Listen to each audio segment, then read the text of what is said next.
Friends, welcome to our channel. Friends, మనకి postal department నుంచి ఒక అద్భుతమైనటువంటి అవకాశం అయితే వచ్చింది. ఎవరు కూడా ఈ ఆపర్చునిటీని ఎట్టి పరిస్థితుల్లో కూడా మిస్ చేసుకోవద్దు. ఎందుకంటే ఇక్కడ మనకి అందరికీ అవకాశం కల్పిస్తున్నారు. అంటే 10th ఫెయిల్ అయిన వాళ్ళు అప్లై చేసుకోవచ్చు, 10th పాస్ అయిన వాళ్ళు కూడా అప్లై అయితే చేసుకోవచ్చు. మినిమం మీకు 18 సంవత్సరాలు ఉంటే సరిపోతుంది. ఇంట్లో ఉండి ఒక వర్క్ అనేది చేసుకోవచ్చు. ఎటువంటి ఎక్స్పీరియన్స్ కూడా అవసరం లేదు. ఈ యొక్క రిక్రూట్మెంట్కి సంబంధించి మనకి జస్ట్ 14 డేస్లోనే మిమ్మల్ని సెలక్షన్ చేసి మిమ్మల్ని ఎంపిక కూడా చేస్తున్నారు. కాబట్టి అన్ని డీటెయిల్స్ నీకు ఎక్స్ప్లెయిన్ చేస్తాను. కాబట్టి ప్రతి ఒక్కరు కూడా వీడియోని చివరి దాకా చూసే ప్రయత్నం చేయండి. ముందుగా మీ అందరికీ ఒక చిన్న రిక్వెస్ట్. సో చాలామంది లైక్ చేయడం మర్చిపోతున్నారు. వీడియోని ఇప్పుడే చూస్తున్నారు కదా, వీడియోని లైక్ చేసి కొంచెం సపోర్ట్ చేస్తే నాకు కూడా ఇలాంటి అప్డేట్స్ ప్రొవైడ్ చేయడానికి ఎంకరేజ్మెంట్ దొరుకుతుంది. కాబట్టి తప్పనిసరిగా లైక్ చేసి మీ వాట్సాప్ స్టేటస్లో కూడా పెట్టుకోండి. చాలామందికి హెల్ప్ అవుతుంది. ఛానల్ని సబ్స్క్రైబ్ చేసుకొని చూడండి. ఇక్కడ రిక్రూట్మెంట్ డీటెయిల్స్లోకి వెళ్ళినట్లయితే ఇండియన్ పోస్టల్ డిపార్ట్మెంట్కి సంబంధించి వాళ్ళ అఫీషియల్ వెబ్సైట్లోని ఈ యొక్క నోటిఫికేషన్ అనేది రిలీజ్ చేశారు. ఆ యొక్క సంబంధించినటువంటి అప్లై లింక్స్ అన్నీ కూడా మీకు డిస్క్రిప్షన్లో కామెంట్ సెక్షన్లో ఇస్తాను. అక్కడ నుంచి వెళ్ళి కూడా మీరు క్రాస్ చెక్ అనేది చేసుకోవచ్చు. ఈ రిక్రూట్మెంట్ నోటిఫికేషన్కి మీరు ఎవరైనా సరే అప్లై చేసుకోవచ్చు. అంటే ఆంధ్ర వాళ్ళైనా తెలంగాణ వాళ్ళైనా మేల్ అండ్ ఫిమేల్ క్యాండిడేట్స్ అందరూ కూడా ఎలిజిబుల్. ఏజ్ లిమిట్ చూడండి, ఇక్కడ నోటిఫికేషన్లో క్లియర్గా ఇచ్చారు. మీకు మినిమం ఏజ్ 18 నుంచి మ్యాక్సిమం ఎంత ఏజ్ ఉన్నా అప్లై చేసుకోవచ్చు అని చెప్పేసి నోటిఫికేషన్లోనే క్లియర్గా మెన్షన్ చేశారు. క్వాలిఫికేషన్ కూడా చూడండి, 8th క్లాస్ అనేది పాస్ అయితే సరిపోతుంది. అంటే మీరు 10th ఫెయిల్ అయిన వాళ్ళు కూడా అప్లై చేసుకోవచ్చు. 10th పాస్ అయిన, డిగ్రీ చేసినా, పీజీ చేసినా, ఇలా మీరు ఎవరైనా సరే అప్లై చేసుకున్నటువంటి ఆపర్చునిటీ అనేది ఇక్కడ కల్పిస్తున్నారు. మీకు జెన్యూన్ నోటిఫికేషన్ ఇది. వీటికి సంబంధించి లింక్స్ కూడా ఉన్నాయి. ఒకసారి క్రాస్ చెక్ కూడా చేసుకోండి. ఇంకా వీడియోని లైక్ చేయకుండా చూస్తున్నవారు ఇప్పుడే లైక్ చేయండి. మీ ఫ్రెండ్స్ కూడా షేర్ చేసే ప్రయత్నం అయితే చేయండి. కంప్లీట్గా మీకు అన్ని డీటెయిల్స్ని 1 by 1 ఎక్స్ప్లెయిన్ చేస్తాను. వీడియోని చివరి వరకు చూస్తేనే మీకు క్లారిటీ అనేది వస్తుంది.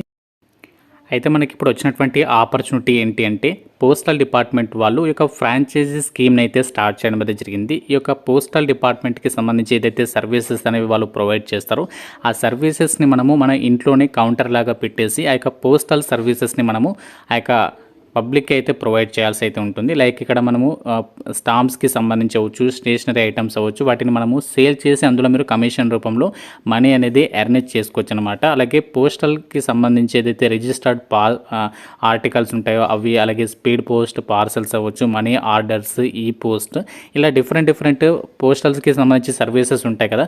సో వాటిని మనము మన ఇంటి దగ్గర కౌంటర్ లాగా పెట్టేసి వాటిని మనము కస్టమర్స్కి అయితే సేల్ చేయడం ద్వారా ఇందులో మనము మనీ అనేది ఎర్న్ చేసుకోవచ్చు. ఇందులో చాలా ఉంటాయి. పోస్టల్ డిపార్ట్మెంట్కి సంబంధించి ఫ్రాంచైజీ అవుట్లెట్స్కి సంబంధించి ఇక్కడ ఏమేమి ప్రోడక్ట్స్ ఉంటాయి, ఏమేమి సర్వీసెస్ ఉంటాయి, వాటికి సంబంధించినటువంటి డీటెయిల్స్ అయితే ఇక్కడ నోటిఫికేషన్లో ఇచ్చారు. ఇందులో మీరు ఎంత అమౌంట్ అనేది ఎర్న్ చేసుకోవచ్చు, ఎంత కమిషన్ అనేది వస్తుంది మీకు క్లియర్గా చూపిస్తాను. ఇక ఇన్కమ్కి సంబంధించి ఒక టేబుల్ అనేది ఇచ్చారు. అందులో మనకు దేనికి ఎంత వస్తుంది అది కూడా మీకు క్లియర్గా చూపిస్తాను.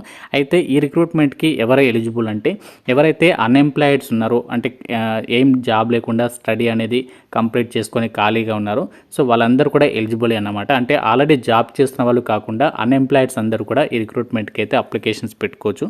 మేల్ క్యాండిడేట్స్, ఫిమేల్ క్యాండిడేట్స్ ఇద్దరికి కూడా ఛాన్స్ ఉంది. ఎలాంటి ఎక్స్పీరియన్స్ ఏమీ అవసరం లేదు. జస్ట్ మీరు నార్మల్గా చదవడం, అంటే లైక్ మీరు 10th ఫెయిల్ అయినా పర్వాలేదు, 10th క్లాస్ పాస్ అయినా పర్వాలేదు. దీనికి సంబంధించి ఎలాంటి కండిషన్స్ అనేవి ఏమీ లేవన్నమాట.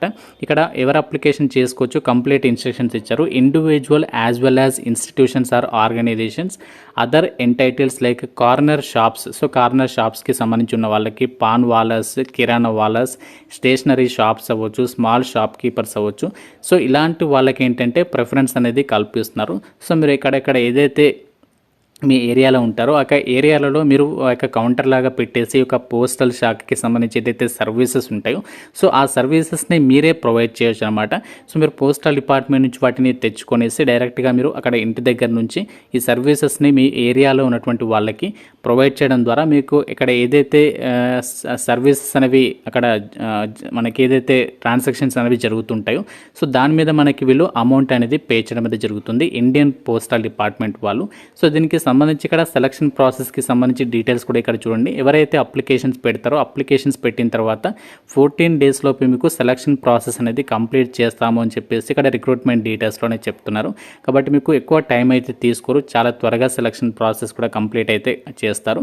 అలాగే మీరు ఇక్కడ ఎవరైతే ఒక పోస్టల్ డిపార్ట్మెంట్కి సంబంధించి ఈ యొక్క ఫ్రాంచైజీ స్కీమ్ అనేది పెట్టాలనుకుంటున్నారో సో వాళ్ళకి ఇక్కడ పోస్టల్ డిపార్ట్మెంట్ వాళ్ళు సెక్యూరిటీ డిపాజిట్ కింద మీకు 5,000 రూపీస్ అనేది మీ దగ్గర నుంచి అయితే తీసుకుంటారు. ఎందుకంటే వాళ్ళకి సంబంధించి ఏదైతే సర్వీసెస్ అనేవి ఉంటాయో ఆ సర్వీసెస్కి సంబంధించినటువంటి ఆ ప్రోడక్ట్స్ రిలేటెడ్గా వాటిని మీ దగ్గర ఇస్తారు కాబట్టి సెక్యూరిటీ డిపాజిట్ కింద ఈ యొక్క అమౌంట్ అనేది మీకు అక్కడ మీరు వాళ్ళకి పే చేయాల్సి ఉంటుంది. ఫర్దర్గా వాళ్ళు మనకి రీఫండ్ అయితే చేస్తారు, పెద్ద ప్రాబ్లం అనేది లేదు. ఫర్దర్గా మనకి ఎన్ఎస్సి బాండ్ రూపంలో మీరు ఇక్కడ సెక్యూరిటీ డిపాజిట్ చేస్తారు. ఫర్దర్గా మీకు ఆ యొక్క అమౌంట్ అనేది తిరిగి రీఫండ్ అనేది చేయడం అయితే జరుగుతుంది.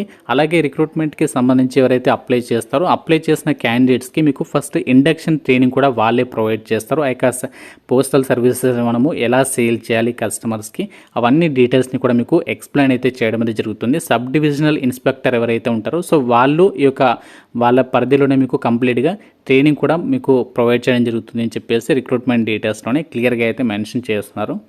అయితే ఒక పోస్టల్ శాఖకి సంబంధించి ఏదైతే సర్వీసెస్ అనేవి మనము ప్రొవైడ్ చేస్తామో ఆ సర్వీసెస్ పైన మనకు ఎంత అమౌంట్ వస్తుంది కమిషన్ రూపంలో అంటే ఇక్కడ మనకి ఒక చార్ట్ అనేది ఇచ్చారు, టేబుల్ చార్ట్. ఇందులో ఏదైతే సర్వీసెస్ ఉంటాయో ఒక సర్వీసెస్కి సంబంధించి కమిషన్ పర్ ట్రాన్సాక్షన్ అని చెప్పేసి మెన్షన్ చేస్తూ ఒక డీటెయిల్స్ని అయితే ఇచ్చారు. రిజిస్టర్డ్ ఆర్టికల్స్కి సంబంధించి పర్ రిజిస్టర్ ఒక ఆర్టికల్కి మీకు 3 రూపీస్ అనేది కమిషన్ అనేది ఇస్తారు. అలాగే స్పీడ్ పోస్ట్ ఆర్టికల్ అయితే 5 రూపీస్. అలాగే మనీ ఆర్డర్స్ ఉంటాయి కదా, మనీ ఆర్డర్స్కి సంబంధించి అయితే అది 200 రూపీస్ ఉంటే 3.5 రూపీస్. అలాగే ఎక్కువ 200కి పైగా ఉంటే 5 రూపీస్. అలాగే రిజిస్టర్డ్ ఆర్టికల్స్ అలాగే speed post article beyond 1000 articles అయితే 20% అడిషనల్ కమిషన్ అనేది ఇస్తారు. అలాగే పోస్టల్ స్టాంప్స్కి సంబంధించి స్టేషనరీ ఐటమ్స్ అలాగే రిటైల్ సర్వీసెస్ రెవెన్యూ స్టాంప్స్ అలాగే ఇతరత్ర ఉంటాయి కదా, అలాగే స్పీడ్ పోస్ట్ పార్సల్స్కి సంబంధించి రిజిస్టర్డ్ పార్సల్స్కి సంబంధించి ఆ యొక్క అమౌంట్ని బేస్ చేసుకొని మీకు అందులో పర్సంటేజ్ అనేది ఇవ్వడం అనేది జరుగుతుంది. ఈ విధంగా చాలా రకాల సర్వీసెస్ అనేవి మనము ఈ యొక్క పోస్టల్ ఫ్రాంచైజీ స్కీమ్ ద్వారా మనము మనీ అనేది ఎర్న్ చేసుకోవచ్చు. మీరు రెగ్యులర్గా కనుక మీ సర్వీసెస్ మీ ఇక్కడ ఏరియాలో ఉన్నటువంటి కస్టమర్ బేస్ని డిపెండ్ చేసుకొని మనకి అప్ టు 25,000 వరకు ఇందులో మనీ అనేది మీరు ఎర్న్ చేసుకోవచ్చు అనమాట. రిక్రూట్మెంట్కి సంబంధించి మనము ఎలా అప్లికేషన్ చేసుకోవాలంటే నోటిఫికేషన్లోనే మనకి అప్లికేషన్ ఫామ్ అయితే ఇచ్చారు, మీకు ఇక్కడ కనిపిస్తుంది కదా. ఈ యొక్క అప్లికేషన్ ఫామ్ 23rd పేజీలో అయితే ఉంది. అప్లికేషన్ ఫామ్ అనేది కంప్లీట్గా మీరు ఫిల్ చేసేసి అక్కడ మీ ఏరియాలో ఉన్నటువంటి పోస్ట్ ఆఫీస్కి వెళ్ళేసి అక్కడ అప్లికేషన్ ఫామ్ ఇస్తే సరిపోతుంది. ఎలాంటి ఫీ లేదు, అలాగే ఎటువంటి ఎక్స్పీరియన్స్ కూడా అవసరం లేదు, లాస్ట్ డేట్ కూడా ఏమీ లేదు. మీరు డైరెక్ట్గా అప్లికేషన్ ఎప్పుడైనా పెట్టుకోవచ్చు. వాళ్ళ రిక్వైర్మెంట్ని బేస్ చేసుకొని మిమ్మల్ని ఎంపిక చేసి ట్రైనింగ్ అనేది ఇచ్చేసి ఒక పోస్టల్ ఫ్రాంచైజీ అనేది మీకు ఇవ్వడం అనేది జరుగుతుంది. ఇంట్రెస్ట్ ఉన్న వాళ్ళు కంప్లీట్ అప్లికేషన్ ప్రాసెస్ వీడియో కావాలంటే డెఫినెట్గా నాకు కామెంట్ రూపంలో తెలపండి. ఏమైనా డౌట్ ఉన్నా సరే నాకు కామెంట్ రూపంలో తెలపండి. ప్రతి ఒక్కరు కూడా లైక్ చేసి ఒక వీడియోని మీ ఫ్రెండ్స్కి షేర్ చేయండి, ఛానల్ని సబ్స్క్రైబ్ చేసుకోండి. Thank you so much guys.